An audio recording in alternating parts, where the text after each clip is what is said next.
এবার বিশ্ববিদ্যালয়ের সিনেট ভবন কেন্দ্র, ইউনিভার্সিটি ল্যাব স্কুল এবং টিচার্স ক্লাব এই ৩ কেন্দ্রের ভোট উৎসব সম্বন্ধে জানবো সহকর্মী কিশোর জাহানের কাছ থেকে। কিশোর, কি অবস্থা দেখতে পাচ্ছেন? সার্বিক নিরাপত্তা ব্যবস্থার বিষয়টি জানাবেন এবং আপনার কাছে আরো একটি বিষয় জানতে চাই, সেটি হচ্ছে নারী শিক্ষার্থীদের, নারী ভোটারদের উপস্থিতি কেমন দেখতে পাচ্ছেন?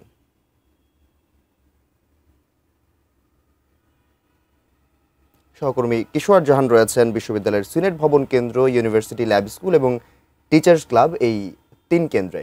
আমরা তার সাথে যুক্ত হওয়ার চেষ্টা করছি। কিন্তু শুরু হয়েছে এরই মধ্যে। আমার সহকর্মী মনির ইসলাম মিন্টু তো জানালেনি। এই মুহূর্তে আমি যে কেন্দ্রটি আছি এটা হচ্ছে ঢাকা বিশ্ববিদ্যালয় ক্লাব কেন্দ্র এবং এটি মূলত নারী শিক্ষার্থী যারা আছেন তাদের জন্য এই কেন্দ্রটি নির্ধারিত হয়েছে এবং এখানে দুটি হলের শিক্ষার্থীরা, কুয়েত মৈত্রী, ফজলুন্নেসা হলের শিক্ষার্থীরা কিন্তু এখানে ভোট দিতে এসেছে।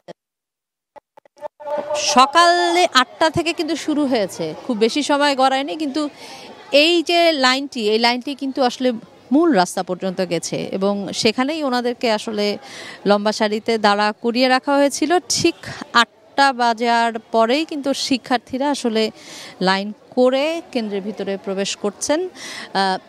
সকাল থেকে কিন্তু যেই কেন্দ্রগুলোতে যেই ব্যালট বক্সগুলো এসেছে এবং ওএমআর শিটগুলো আনা হয়েছে সেগুলো কিন্তু আসলে সিলগালা করা হয়েছে সাংবাদিকদের সামনেই। একটু জানিয়ে রাখতে চাই, গতকালকে বেশ কখন আসলে ব্যালট বক্স আনা হবে বা ওএমআর শিটের কথা বলা হয়েছিল, সেগুলো আসলে বলা হয়েছিল যে সকালবেলা দেখানোর পরই আসলে বক্সগুলো কেন্দ্রে ওনারা পাঠাবেন এবং ওএমআর শিটটি আসলে সেই সময়ে আসবে। শিক্ষার্থীদের মধ্যে কিন্তু ব্যাপক উৎসাহ। আমি আসলে ভোটার যারা আছে তাদের থেকে একটু জানার চেষ্টা করব। আপুর কোন হলের শিক্ষার্থী? কুয়েত মৈত্রী হল। ভোট কি আগে দেওয়া পড়েছে? জি না। লাগছে কেমন? নার্ভাস। আপুর থেকেও একই জানার, কুয়েত মৈত্রী হলের শিক্ষার্থী। জি। ভোট দিতে পারার একটা আনন্দ আছে। জি জি আসলে ফিল করা যাচ্ছে। জি, যেহেতু আমাদের এবার প্রথম, আমাদের জাতীয় নির্বাচনের আগে এটা হচ্ছে আমাদের প্রথম ভোট, তাই লাইফের ফার্স্ট ভোট, একটা ফার্স্ট এক্সপিরিয়েন্স, আর আনন্দও লাগতেছে খুব, প্লাস অনেক নার্ভাস। যদি বলি প্রার্থী বাঁচবেন কেমন? জি, প্রার্থী বাঁচবেন কেমন, কেমন প্রার্থী চান আসলে আপনারা? জি, আমরা আসলে এরকম প্রার্থী চাই যে আমাদের সুযোগ সুবিধা ফিল আপ করতে ওনারা মানে আমাদের সবসময় আমাদের যে কোনো সমস্যায় সবসময় উপস্থিত থাকবেন, আর ওনারা আমাদের যেসব চাহিদা ওইটা নিয়ে ওনারা চিন্তা করবেন, কনসার্ন থাকবেন, বা শিক্ষার্থী বান্ধব পরিবেশ সৃষ্টি করার জন্য ওনারা সবসময় ওই বিষয়ে নিজেদের মধ্যে আলোচনা করবেন বা কি করলে আমাদের জন্য ভালো হয় ওইটা নিয়ে আর কি করার ট্রাই করবেন।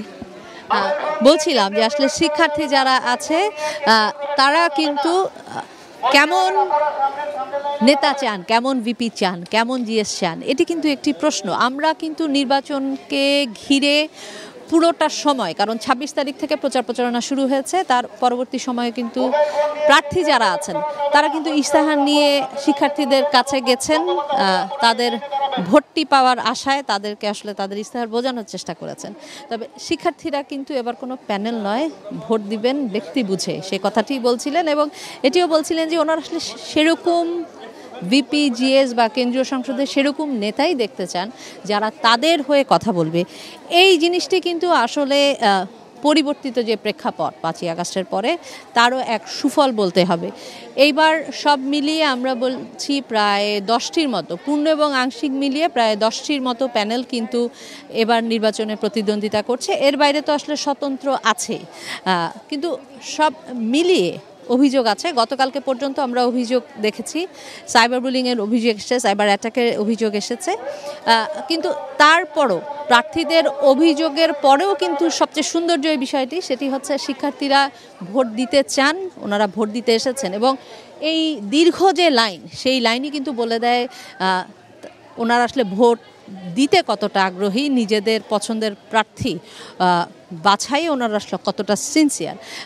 বলছিলাম প্রার্থী যারা আছে তাদের কথা, এই মিলিয়ে এবারে নির্বাচনে কিন্তু আরও কিছু বিশেষ দিক আছে বলতেই হবে, কারণ ডাকসু নির্বাচনে এবারই প্রথম কেন্দ্রের বাইরে ভোটটি দেওয়া পড়ছে।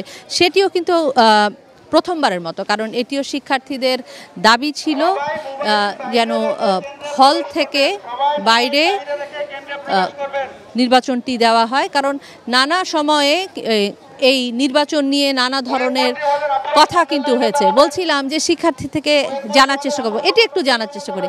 আপু, এবারই প্রথম হলের বাইরে ভোট দিতে আসছেন, কখন এসছেন এবং কেমন লাগছে? কয়টা আসছি? অলমোস্ট 7:30টার দিকে আসছি। আমাদের প্রার্থী আছে, তো পুলিং এজেন্ট হিসেবে কাজ করব, তাই সকালে প্রথম নিজে ভোট দিয়ে তারপরে হচ্ছে পুলিং এজেন্ট হিসেবে কাজ করব। গতকালকে পর্যন্ত আমরা নানা অভিযোগ দেখেছি, তার আগ পর্যন্ত আসলে অভিযোগ পাল্টা অভিযোগ তো ছিলই, কিন্তু সব মিলিয়ে ভোটের আমেজটা কেমন মনে হচ্ছে? ঈদ লাগতেছে, সবাই বলতেছে। ধন্যবাদ। বলছিলাম যে শিক্ষার্থী যারা আছেন তারা কিন্তু আসলে তাদের মতো করে এই ডাকসু নির্বাচনে তাকে অনেকটা ভোটটাকে ঈদের আমেজের কথা বললেন একজন শিক্ষার্থী, এই মুহূর্তে ঠিক সেটাই বললেন। ভোট শুরু হয়েছে 8টায় এবং বিরতিহীনভাবে বিকেল 4টা পর্যন্ত কিন্তু এটি চলবে, সেরকমটি আমাদেরকে জানানো হয়েছে। সব মিলিয়ে এখন পর্যন্ত যদি বলতে হয়, ভোটের পরিবেশ মাত্র শুরু হলো, এখন পর্যন্ত আমরা ভালো দেখতে পাচ্ছি। তবে পরবর্তীতে আসলে পরিস্থিতি কি দাঁড়ায়, ভোটাররাই বা কী বলে, সেটি আমরা জানার চেষ্টা করব।